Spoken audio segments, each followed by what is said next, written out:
It was really vulnerable for me to tell this story. Grateful that you're here to be part of this experience tonight. So tonight, the theme is trust. Yeah, woo!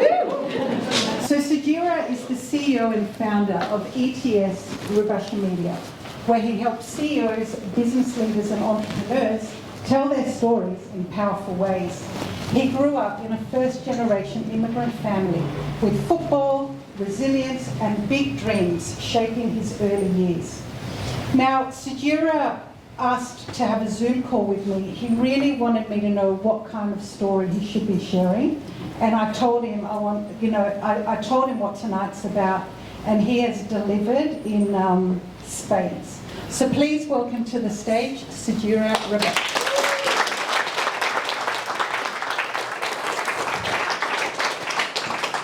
Would you like to stand? Yeah, thank you.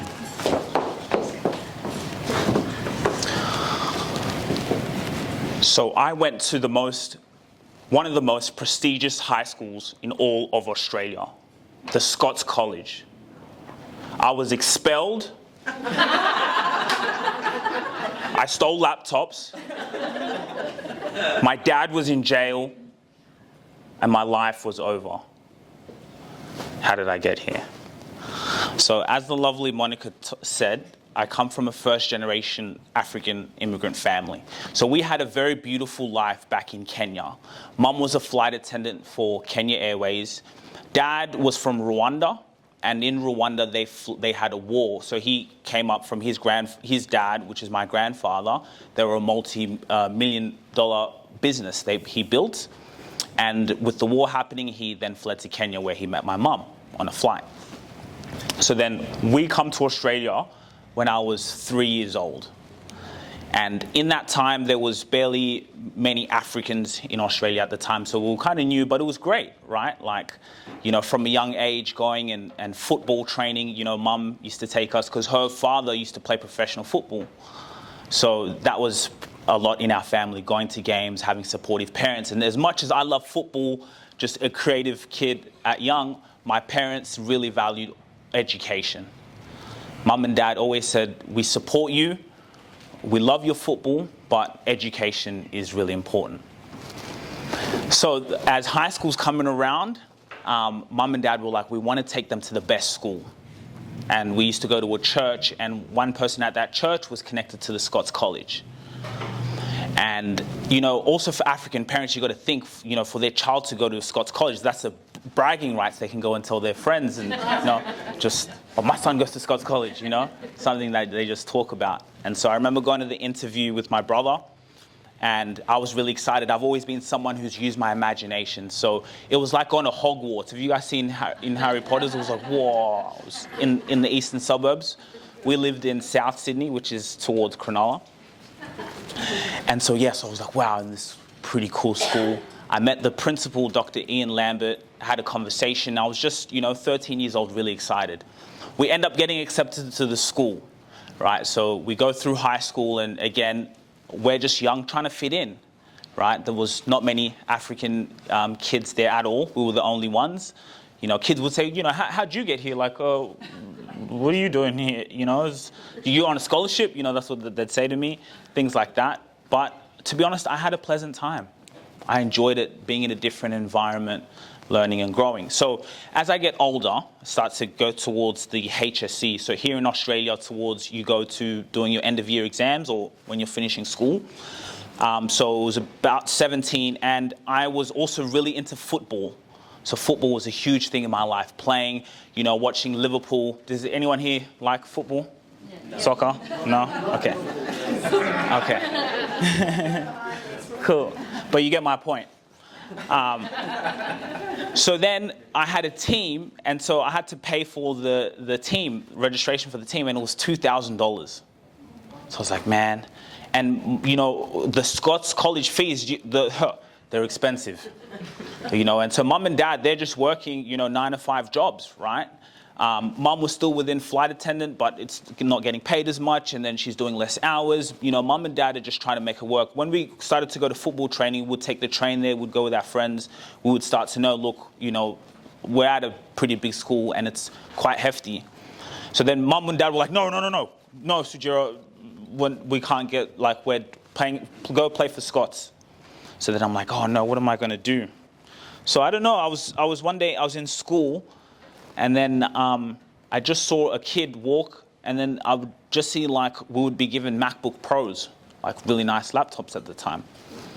So then I remember a kid just, kids running around, they'll just drop their laptop and go and play.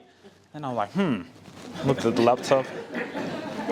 It's like, wait a minute, if I sell these, 2,000, how many do I need to sell to get to 2,000?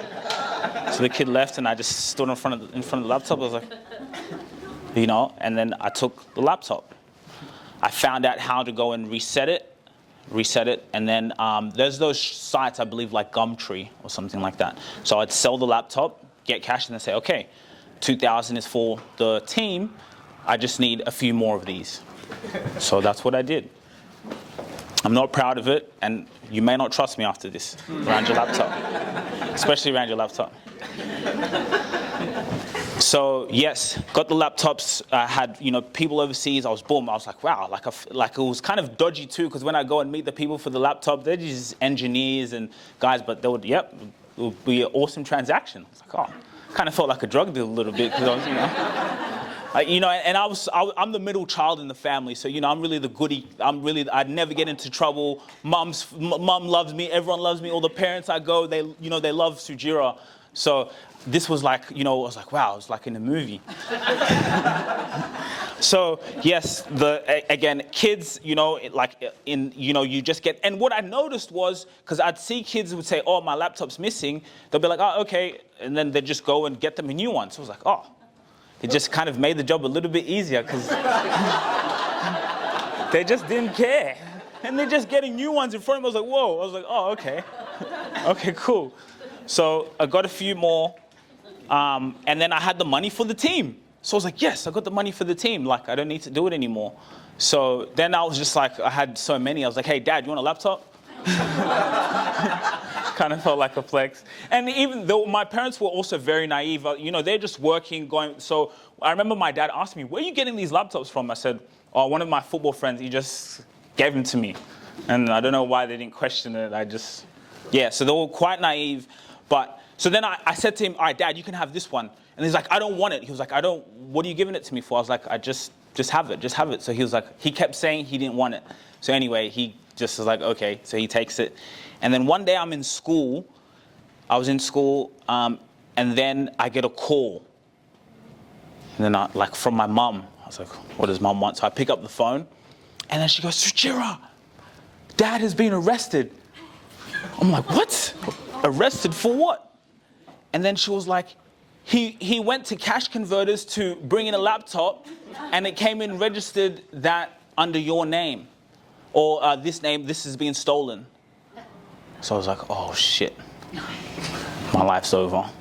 Like, think about it. This is my whole parents' pride and joy. The Scots College, they've done so much. Like, they didn't know what I was doing, and I never talked to them about it. Like, this was everything to them. This is our family proud. This is everything. So then I'm like, oh shit. So I go to class, and then I tell someone what's happened, and then the teacher kicks me out for talking.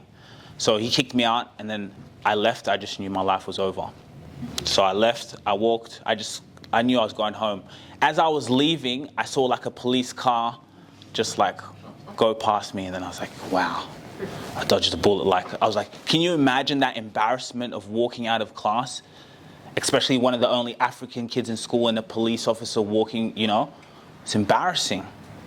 So anyway, get home, then the police came, took the laptops, and it was crazy because even the police, they were very shocked. They were like, are we in the right house? They were looking, because usually maybe they're used to going and seeing criminals and stuff like that. I don't know, but they were just, wow, this is a beautiful kid from a beautiful family. He's gone to the Scots College. They couldn't understand it. Told them about the football, and they were like, oh, okay, that kind of makes sense. And then just, I was 17, and they were like, bro, this is nothing. It doesn't even go on your record. It's just it's just a slap on the wrist. They were like, get out of here, basically. They were really, really nice. And then now throughout there, I got expelled from the school. Actually, my little brother, the police went and escorted my little brother, and he had nothing to do with it. And that broke my heart. So he had to face that embarrassment of the police, obviously, because he's my brother. They came to him. Maybe they thought he knew something. So anyway, fast forward, we finished school. I ended up at a public school near my place. And then I was in contact still with the principal. I was always really good at writing emails. I never really addressed the situation with him. It was just kind of saying, hey, how you doing? I'm in Europe, I'm playing football. And he actually connected me with an opportunity at Sydney FC, which is one of the soccer football teams here. So anyway, fast forward nearly 10 years later, something came in, it was my mum actually. She said, you know who you should have on your podcast? I said, who? The principal of Scots College. When she said it, I'm a marketer, so quick, I was genius. That's powerful. I was like, genius. Straight away, boom, emailed him, and he replied. He said, yes. I went to the school. It was really amazing. Again, looked bigger than Hogwarts this time. It was crazy. I was like, whoa, man, they got a lot of money in this school.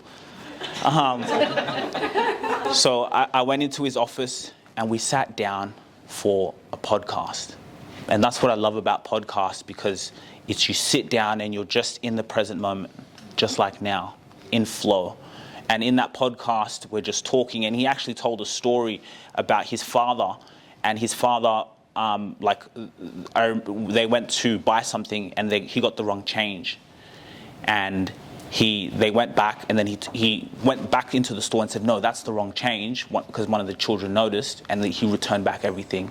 And he said the integrity was always important. And he sat from the room from me there, and I thought about what I did back when I was in trouble, and it was just powerful to see that that's what life is all about. You learn to sit, you be present. And he took me in to have a podcast with me where we touched on everything about what it takes to be a fine young man growing up in this world with, chasing your dreams, but to have that integrity, to speak the truth and to gain trust. It was really vulnerable for me to tell this story. I'm someone who's heavily into personal brand and telling who you are. And this is what it's about, to be in that moment and to express it. So thank you guys for being here.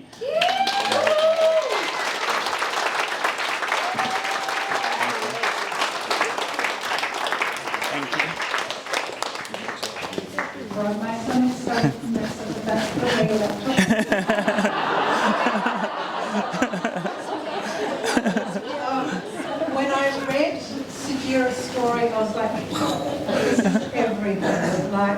And as Sejura said, he's the man, he is the personal brand man. But this is what personal brand is. Personal brand isn't about the bullshit. Everything's so amazing. My life is just awesome. I mean, it is. But it's the real stuff. This is the stuff that's the personal brand. And this is why we're doing stories that stir. If you really enjoyed this video, make sure to click here, and I'm sure you're going to love that one.